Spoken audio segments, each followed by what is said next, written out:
order the Winnebago County Mental Health Board meeting on September 3rd at 2 p.m. Roll call.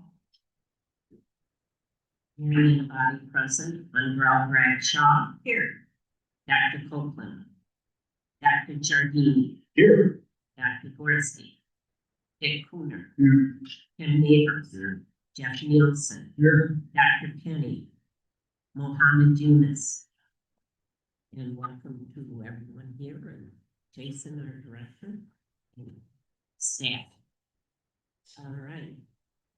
We have 4 public comments, so that's a record for us. The first person, in just preface, 3 minutes, and we don't respond to the public comment today. Okay. The first person is Tracy Xander Horsey. And if Somebody set the timer. okay. Thank you for You can come to the podium if you Yes. TV report, I can, it's going to be into on March 4th, I was given from them a training to come to the corporate campaign.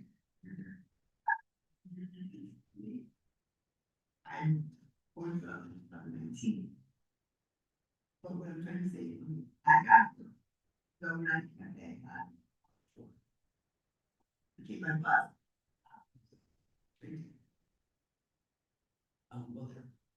But from that day forward, when let me Dr. for 2 months, trying to hear legally when to take drugs or something to take.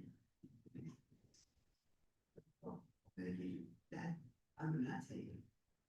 The last medication I had that I didn't want to take, she would give me. I was excited.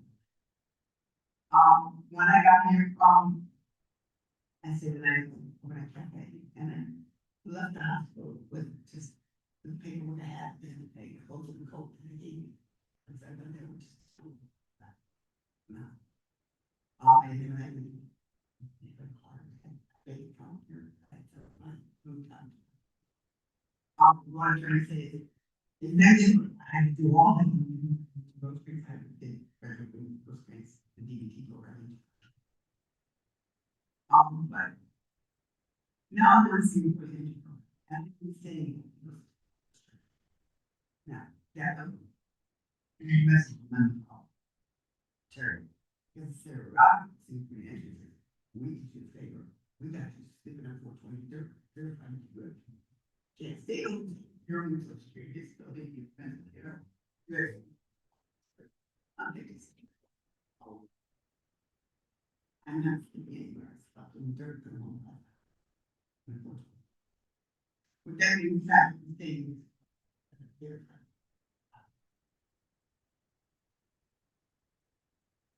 this apartment over there is first terror. And that, let's see, things. I fixed all of this up because I have things. Get back to that. They got me ready to apartment place it. Rose and mulberry resident. Rock person. The police. Yeah, rock housing. But that education on paperwork is not me. That's a circle. July. Yeah, so this is part of the thing.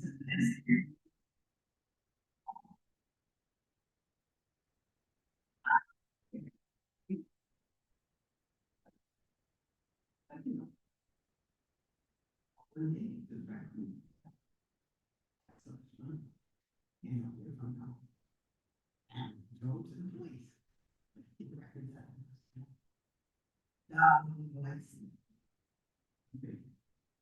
The rights to Rodman. You're really. John James. Man, one night. To the grand door, they know my dog.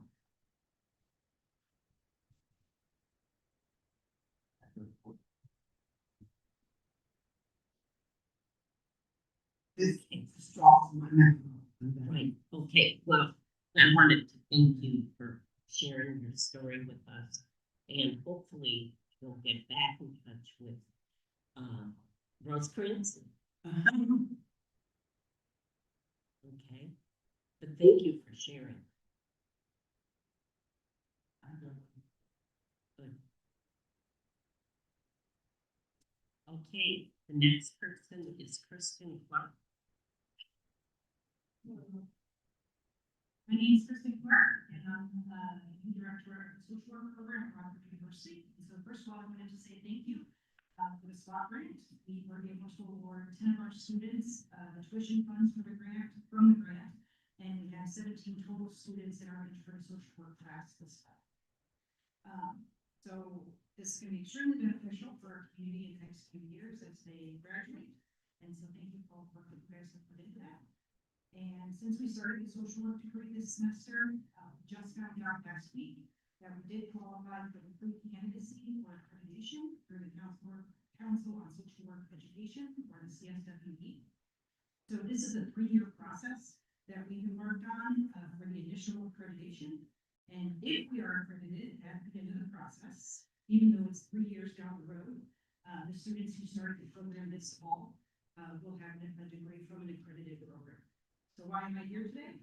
One of the CSWE's accreditation standards is that the social work generalist practice curriculum integrates the classroom and the field and is informed by the professional practice community, which is so I am looking to build some partnerships with the community agencies and organizations that will help us to build the curriculum, and it needs to be based on what our local needs are. I'm also looking for internship sites for our students. They will need field placements starting August of next year. And we would prefer the sites to have an LCSW or an MSW with 2 years of experience so that they can offer the weekly supervision. But if your agency or organization does not have that, we do have a workaround.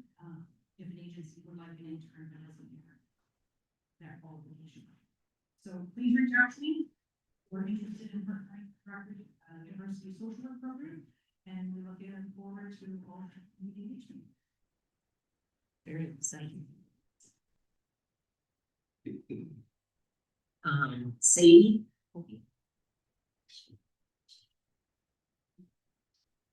Good afternoon. Sadie Tokyo, curriculum director for Winnebago for Rosecrans Behavioral Health. If we've never met before, I'm popping today to introduce you guys to Steve Smith. Steve Smith is now our president of Rosecrans team. Will oversee all of the things for Rosecrans, which is all our services based on. Thank you. So happy to be here. I just want to say first, thank you for everything you've done. It's just short, all the work you've done. I worked for Rosecrans for many years, and then I went off to see the world later on with a boy. So I'm happy to be back. Only about 30 days in right now. So I know there's been a lot going on, so I'm looking forward to future meetings and being part of this group. Thank you for everything you're doing for the community. It's very much appreciated. Thank you. Okay, the next is it Stefan?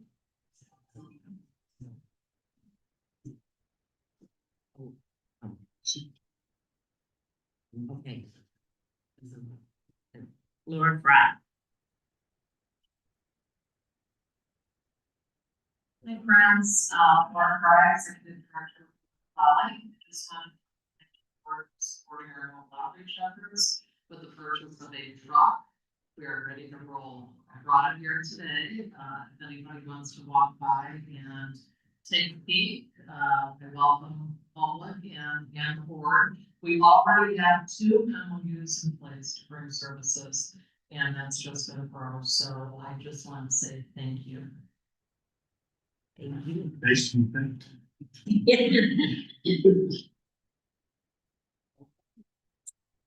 Moving on, we don't have presentations today, but the monthly activity report for August. Jason, do you want to highlight anything? Yeah, I'll highlight a few things since we have time today without presentations. We just finished our Learning Network Collaborative with all the funded agencies, and we had a presentation from the Rosecrans System of Care group that came and talked about the work they're doing to try to encourage care coordination for children's behavioral health services And also really encouraged all of the agencies to get plugged into the IRIS system. And we're seeing a lot of increased usage of that system across the community. Was also one of the recommendations. Guidehouse consultancy report that continue to be utilized as a referral network tool. As it relates to kind of one of the public comments today, we did invite Rockford University based on their report of the need for connections to clinical programs for interns to come present at the Learning Network Collaborative #2 for the year, so that they can have a direct connection with those funded agencies to really make sure those internship opportunities are happening for this social work school investment that the board has made, and make sure that accreditation is fulfilled. Then another update, just in terms of the grassroots funding outreach, we've had numerous opportunities to go out and share the information, community networks. Been invited also to the City of Rockford Community Relations Commission next week, so we're able to share the information with that group. Presented to Alignment Rockford's operating board on this. Also the Rosecrans Community Communications Development and Implementation Network, among a few other groups. And we also got some decent press coverage of it, both with some news, 10 o'clock news, traditional media coverage, and then also the Rockford Register Star published in their newspaper. So we're seeing some good response from that. We have 3 completed letters of interest, and then 2 that have already been started, and we're aware of other organizations that are taking a look at it. And then lastly, I actually have a handout for you. I've kind of over the past several months talked to you about the looking into and procurement of a geospatial needs assessment platform, which is essentially a mapping-based health data platform, which will assist us and help us streamline our updated community health needs assessment, which will feed into our strategic plan update. We will be talking a little bit more about that when I get into the work plan later, but I just wanted to give you some tangible examples of how that tool can be utilized. Here's a few case studies. I've asked for Metapio, who is the vendor, to develop a case study on mental health for us. But as it stands, we have a couple that are just related to general health indicators and social determinants of health. But you can kind of see how this tool allows for the comparison of different data points to see correlations and various data points to help identify root causes or systematic issues. And so we are very excited to have this tool to start a new strategic planning process, and I think this will be very helpful for giving us the best available community health data to inform our process. So just wanted to give that update as well. And the other thing is we have all of our impact videos now published on YouTube for the program year 4. So all of the funded agencies are required to create a video. They talk about the impacts of their program. So those are now, there's a playlist on YouTube. So I encourage you as board members or members of the public to go check those out, because I think those are probably one of the best ways to really hear about what's happening and what the, not just the data shows, but also the stories of change as it relates to programs funded with the half-cent sales tax. How do you access that? Is that under Richard Wood Manning website, or is that? No, that's on the Winnebago County Community Mental Health Board's YouTube page. So if you go on YouTube and search in the search bar Winnebago County Community Mental Health Board, you'll see the blue logo with the green ribbon, and that page on that, there's a playlist just for PY4 impact videos, and it has all of them together in one playlist. Thank you. That's it. Okay. Moving into our action items, I'll need a motion to approve the August 2025 meeting minutes. Here. Yeah. Okay. Any discussion, corrections? Hearing none, All those in favor, please say aye. Aye. Opposed, same sign. Okay. And moving down into our FY 26 work plan. In the past, I had put the work plan together with the budget, but this year, for a variety of reasons, I wanted to get more information on what our grassroots funding process was going to look like before we solidified this for the next fiscal year. So this work plan has become somewhat routine because a lot of our functions are not predictable and systematic, but the two kind of new things on here is it is time to update the strategic plan per statute that is required every 3 years. So we'll now be looking at updating that, and that will be our third 3-year strategic plan, and that will inform the future iterations and future cycles of funding. And then the other addition to this would be the grassroots funding process, which previously had not existed from past fiscal years, but it's deliverable milestones within the work plan. Okay, and I'm going to need a motion. Here, second. Any discussion on the work plan?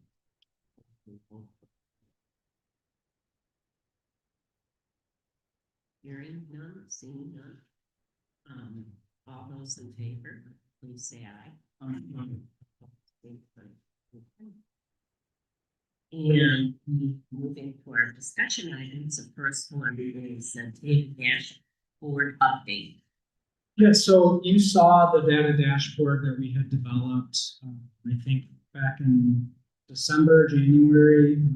Part of that was really a way of trying to, I think, respond to community members, many of whom were involved in the campaign or interested in what we were doing because of the campaign, and asking, okay, what are the kind of impacts, what are the outcomes? And we didn't have a good way to report those outcomes because we had so many. So we developed the data dashboard as a kind of a one-stop place to find all the data related to all the programs. I think we got it out and it did the job, but I think the feedback we got from some of you and from others was it was just a lot of information. And sometimes everybody didn't know what they were looking at because there's so much data and so many charts. So we have made an update to that to make it a little more user-friendly and accessible. So you can kind of click on what you want to see with a little more information, and then from that, get into all the different data filters. So I'm going to have Seth come up and just do a very brief run through of that to show you what the changes look like. And certainly we explore that. Screen share.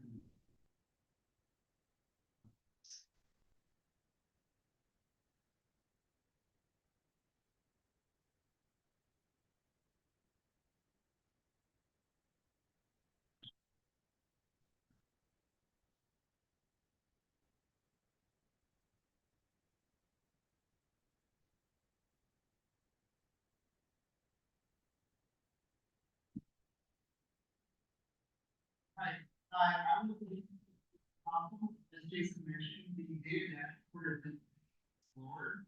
I would encourage you all to visit the data dashboard. You can find it on our impacts page. If you go to R1 planning, go to the mental health board, and click on the impact tab, you'll be able to see a big green button that'll say data dashboard. And then you're able to locate this link. This is the home page right here. Generally, the data dashboard is all about data transparency, showing all the information we're collecting and reporting on a quarterly basis for the funded program, as well as timeliness. I mentioned that whenever we have kind of compiled and quality check the data, for example, we just uploaded quarter 4, month 4. Once we have that process done, we're immediately able to push those edits to the data dashboard. You're able to see as soon as we are sure what the final numbers are for what we're collecting. As Jason mentioned, we had a initial, we'll call it 1.0 version. We made significant enhancements to it to focus on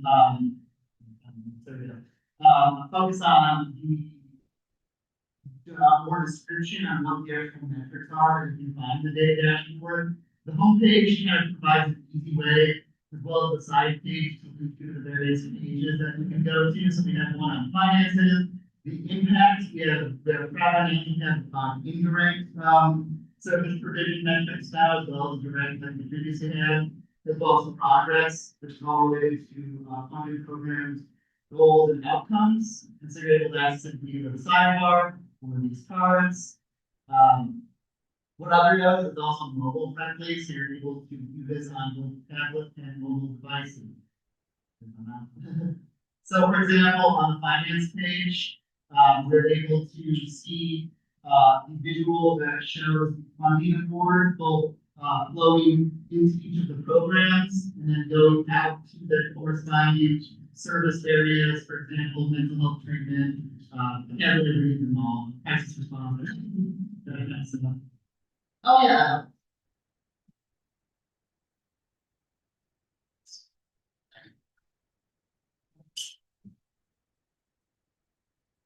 So yes, the safety kind of, it's called a safety diagram, which shows the funds of money, the programs, and out to the various service areas. You're able to hover over them, see the exact amount. For example, Rosecrans received about $7.6 million in funding for program years 4 through 6. So again, that's a multi-year funding cycle, 60 million total, approximately 20 million per year.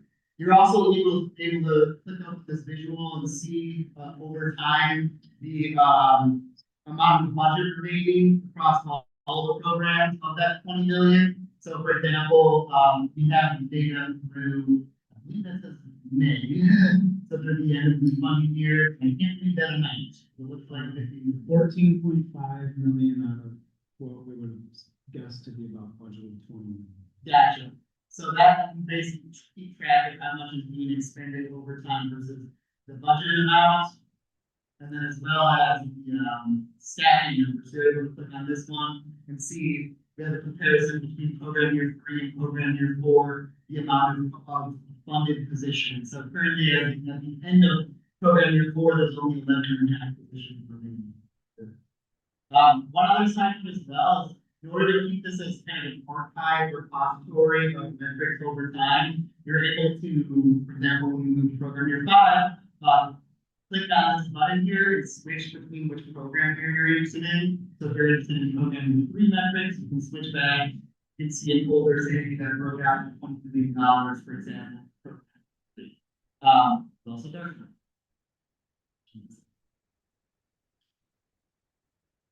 That's just for you. So if we go to direct service metrics, we kind of provide a brief description of each one as well as what the chart will show. And you can click on it and you can see, for example, this is number of clients served, broken up by target population as well as quarter. So again, I'm not going to be able to read the number, but I'm guessing it's like 4,500 individuals served in the quarter 4 of program year 4, and then broken out by each of the different target populations.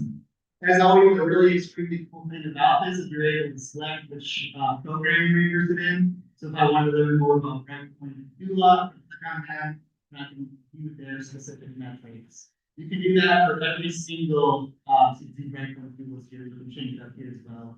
This is all the programs combined. So you can do that for each one of these visuals. We have, I'll cover each one for time. We have data on ages of client served, race of client served, ethnicity, gender, and zip code. I'll just bring up the zip code and cool map. And also know that we started reporting the homeless population as well that are attached to a specific zip code. Oh, that's cool. Indirect, we kind of added a couple of visuals that break down indirect service provision, maybe focused on the type of organization that they're providing services and resources to. So for example, you can click on the board sector and see generally across all of the programs, we can go to tab by quarter and then change. It looks like public and non-profits, for example, are the most common type of agency that are receiving services through the indirect programs. If you're interested in which ones are the indirect, you can kind of click here. It's 1, 2, 3, 4 of them for PY4. So again, you can click a line backward, and if you're ready to look at their metrics as well, you're able to. So for example, you can see that the line backward, although we didn't have any quarter 3 data, was focused on infant and early childhood for quarter 2, for serving those direct mental health and substance use providers. Finally, looking at the progress page, which is all about the program's goals and objectives. This is the big bubble map visual that shows you the state of all of those outcomes over time. As Jason mentioned, there may be like 100+ outcomes that each of the organizations are tracking. They report to us each time whether that outcome is either not yet started, delayed, in progress, completed, or continuous, meaning that it carries over.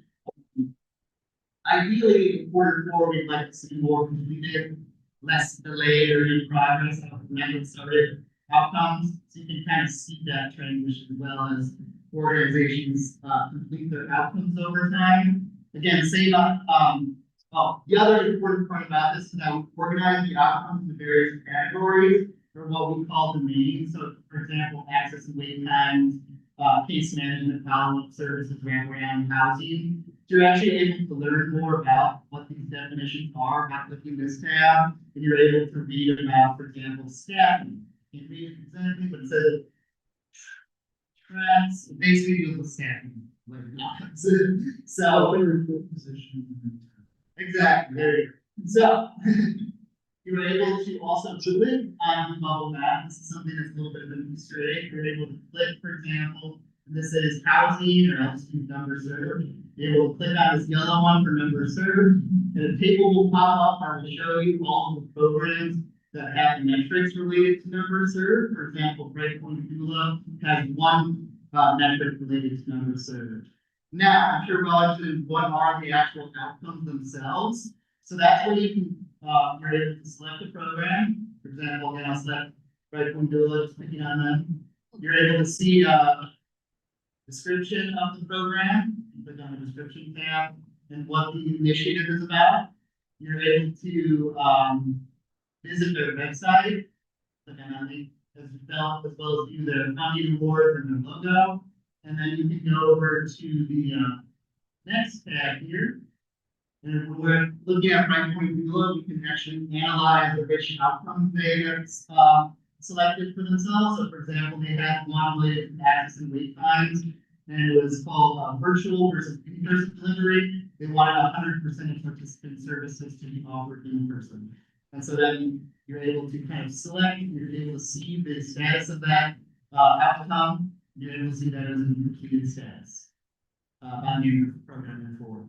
So you're able to do that across all of Breakpoint Doula's outcomes, as well as any program you're interested in, of any of the funded programs. So it's really just, it's meant to be explored. It's meant to keep a repository of the most up-to-date data we have, and it's meant to analyze trends and things like number of clients served, service provision, as well as keeping track of the goals that funded programs have set for themselves, as well as their stats towards completing those goals. And that's it.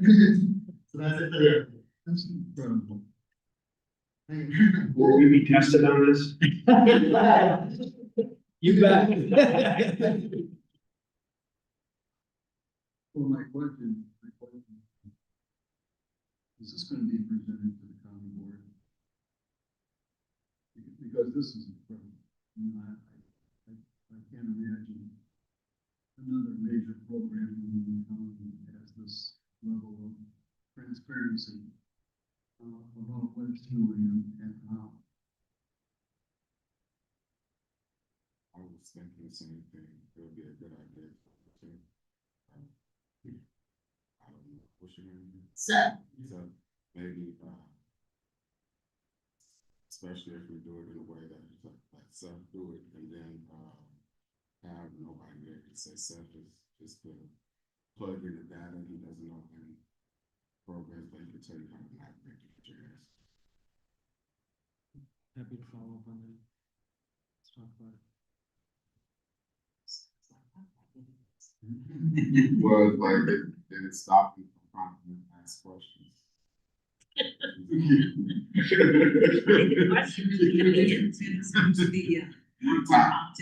time, no, it's just the time that they're trying to ask for, so I know we have no problem answering the question, but I think if, he's the only one there, we won't go off on a tangent like we usually do. I would focus on them. So, thank you. Thank you. Great set of skills. All right, I'm going to do a quick presentation as well. I think we need to switch this. Okay. We're moving into the guidehouse report.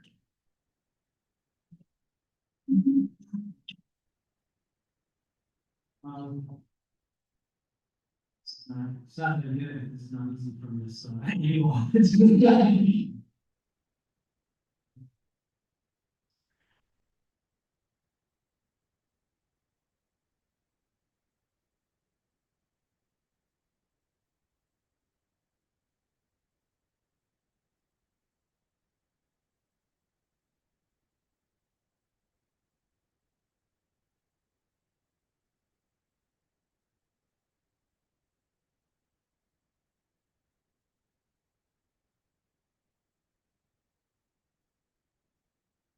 Okay, some board members have asked to put this back on the meeting agenda as a discussion item following the guidehouse presentation last meeting. They have not received any significant additional feedback, so the version of essentially all the final report was basically congruent with what they had presented at the last meeting. I just wanted to, I guess, maybe frame some of this for you and then open to whatever discussion we have. But I think one of the things that I was aware of, that I don't know if they got into heavily last time, was the outputs of the CCBHC and where that's included in terms of its research. The CCBHC, we're thinking of that in some cases as a designation, and that is a designation as a function of how that funding happens. But really, that research is based in community mental health systems research, almost as an extension of the community support system. So that community support system research, which really was kind of happening in the 70s, 80s, and into the early 90s. The extension of that is essentially the CCBHC, which is kind of the modernized, more updated version of the CSS with some more recent research that's kind of rooted again in the same mission of creating an array of services through which a person with serious mental illness can live and recover in their community. And if you look at the elements and components of the CSS, and then you look at the components of a CCBHC, there's 9 components which have been identified through research. And while they're not word for word the same exact elements, they're essentially the equivalent elements of the CSS. We think of kind of the health and dental that's in the CSS. When you look at outpatient primary care screening, the CCBHC model is to integrate primary care within a community mental health setting. Screening and diagnostic and risk assessment, think of client identification and outreach, right? There's an equivalency. The person in centered treatment and case management, kind of peer recovery support specialists in CSS versus the peer family support and counselor services. I will say that housing is not explicitly identified as a component area within the CCBHC model, but it was an element of focus within the guidehouse report. I think it's congruent with the CCBHC model, but it's not specific as it is identified in CSS as a component. So I think that was worth noting because some of the conversation last week was, is this in alignment with the board's model, this conceptual model, mission, and getting out of organizations and logos and who's the hub and who's the spoke, the CCH research and components are the same research and components essentially as the CSI. It's just kind of the updated or the extension of that.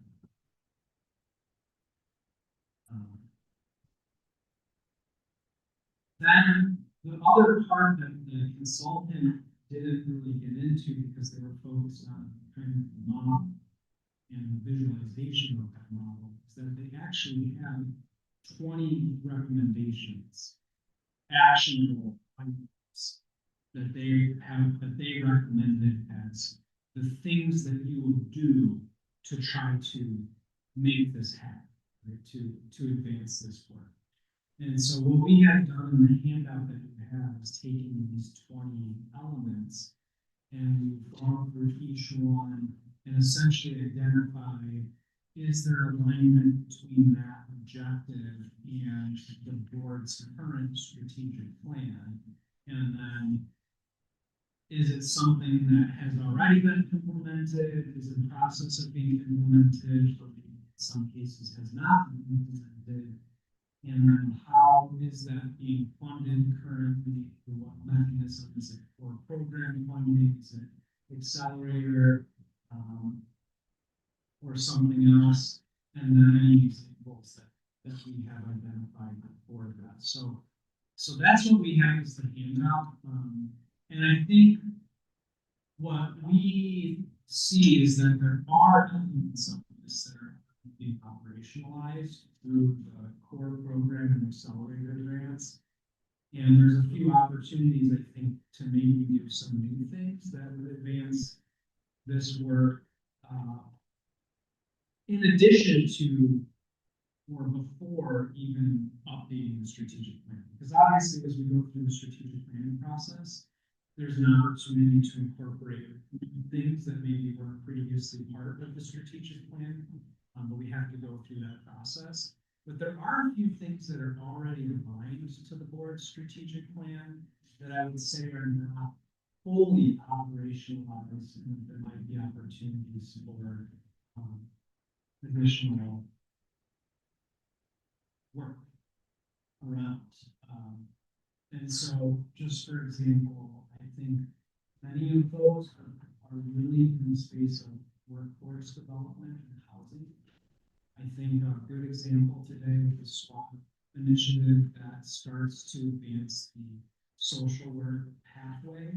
The board has also identified prescribing pathways and peer support pathways, and we don't have full system of that built the way that the SWAT program is trying to connect that and build that for social. I think there's an opportunity to potentially do something with that as maybe a targeted notice of funding opportunity because it's already in the strategic plan. It's one of the top recommendations for this, and I think the workforce elements are critical, mission critical for everything else that's recommended, because everything else that's recommended essentially needs workforce to make it happen. And a lot of the recommendations are also about embedding peer navigators and peer support recovery specialists into different institutions and elements of the community mental health system. And there is not a local program for peer recovery support specialists. And so those people in our community that are getting that certification are going outside of the community to get that certification.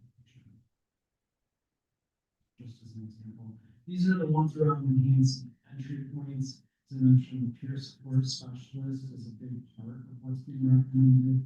The IRIS referral system, which I talked about, that's already in progress and it's not being funded by the mental health board. It's actually being funded right now by CBS Foundation, and our community is just receiving the benefit of that. The non-emergency medical transportation, we've done that actually not through RAN program, but through the drug procurement with the HIPAA compliant ride share. And we now have 2 months of data of how that's being utilized, and we're tracking that monthly. And we will be able to have an update for all of you in a few months from now to show you what the trends are on that. Cool thing is we're able to see it broken down by the organizations that are using it, but also target populations who it's connecting to services. On expand access and capacity, again, there's recommendations. You're welcome to jump in the weeds if you want to break any of these down individually, but this is where I think some of those workforce elements get highlighted more specifically in terms of building that workforce pipeline. And while we have some good starting kind of advancement of that on the social work program, we don't really have that built out into the other pathways that the board's identified as critical.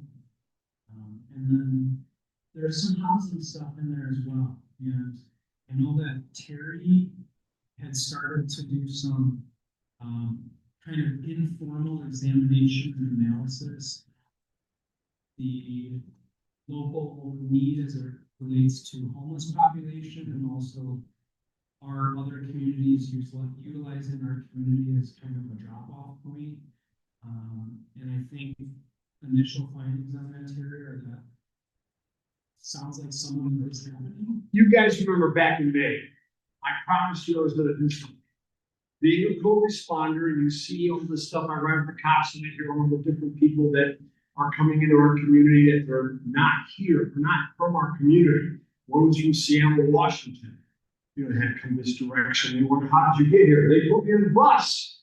How did you get here? You put me on the bus. That's all you hear heard. So I made a promise I would have a report for you by today. Okay, hold on, I'm getting there. So this is my own, research into this. And Ms. Trio, you were one girl. Thank you. So I went to the city and the homeless. Yes. I sat with them for about an hour or so, and they gave me all kinds of information. I used that. Our overnight cafe, when they were here, they gave me lots of information, which was very helpful.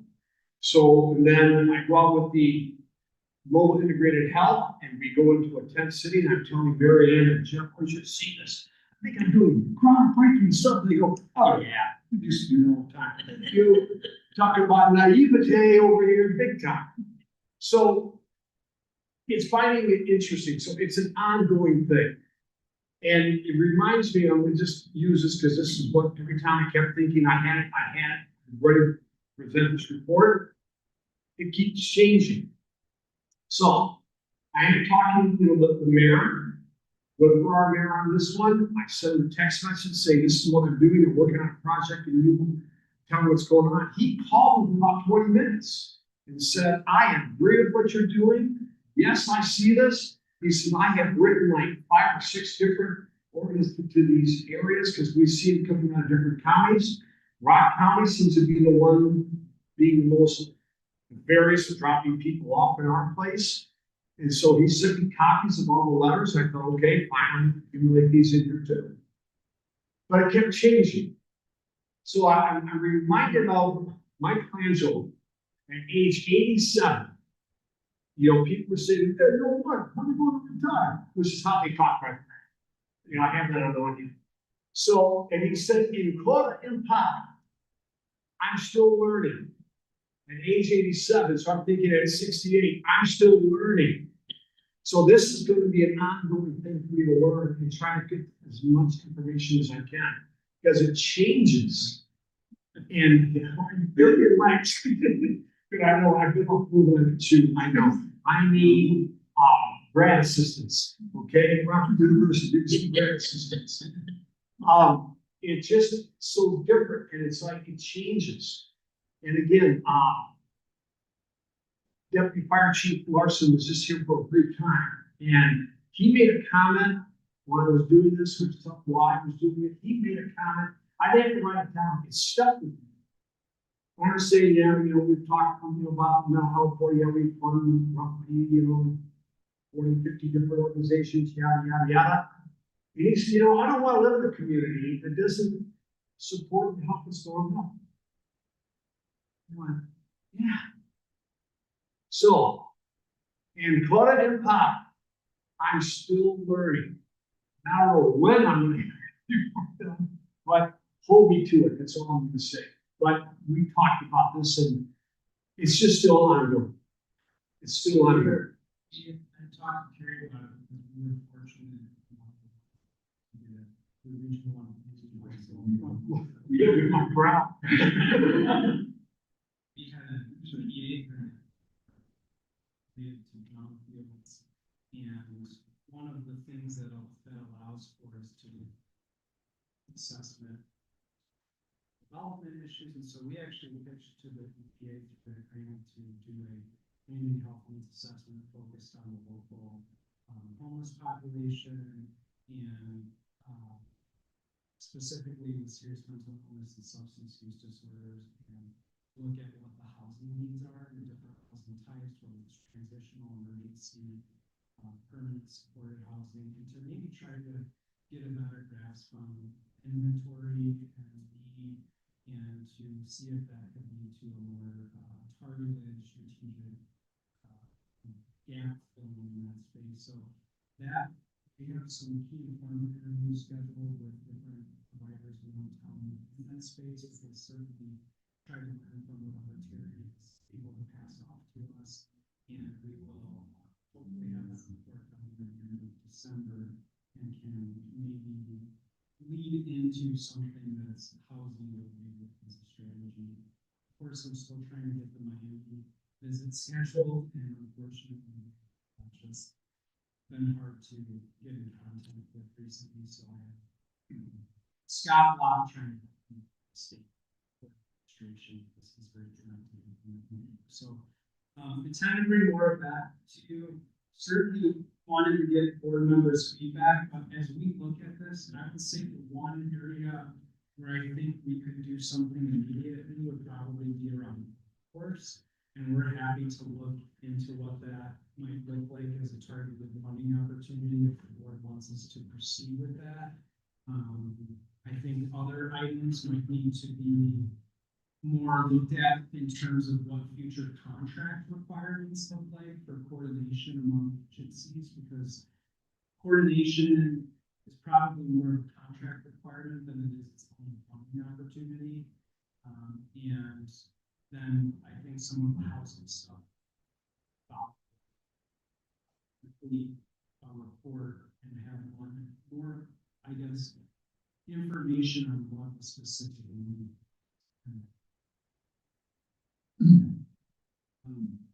One couple things. The first one, I guess I would like to comment on. Jason is you're kind of like sharing is that this CCBHC is a continuation, really, of the community support program, and the importance of that is that that's evidence based. This is a system of care developed specifically for serious mentally ill adults, children, and it fits the intent of why we even asked for a half-cent sales tax. And so, and so the guide post,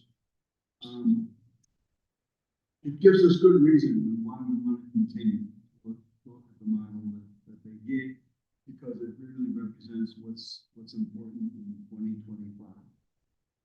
I guess the other comment I want to make is this is an important issue that it shouldn't matter who's on this, who are the board members of this board. This is a serious issue in the sense of not wanting any future board members to be changing the mission of this board, which is to have evidence-based services in this community that provides a system of care that is modern and up to date for what it is that we should be doing for the county residents. So that's number one, just in my priority. The second thing that I would like to raise is and they left now, but I guess I would like to hear a discussion of like what led Rosecrans to even get certified. What was their vision of where they wanted to go with that? Because again, I see that as being an important piece for us in terms of how if they're the hub, because of like what they have done and the certification that they've acquired, then, you know, I would like to hear from them on their vision of like what a service system is going to be and how committed they are to that within our town. So again, for future meeting, I would hope that we ask them to comment and come and present where they are in regard to that piece. Okay. Otherwise, thank you for this. Okay, Yes. this is useful and helpful information again, so that we can work toward the system. And Jason, we're short of recording, can you send this out to them? Yeah. With a few comments as to what you told us on this? We'll send the presentation and, okay. Yeah, and I think, you know, just again, to reiterate how important the community support system has been for our board since, you know, the beginning. We really have used it as our clinical model, and all our decisions in terms of funding program really centered around that model, that clinical evidence-based model. And I think it's really benefited since guiding us. And now the consultants come in and offer us recommendations that really evidence the importance of that community support system. So I think it's been, It validates what we have. I think it does. It adds a lot of credibility. Yeah.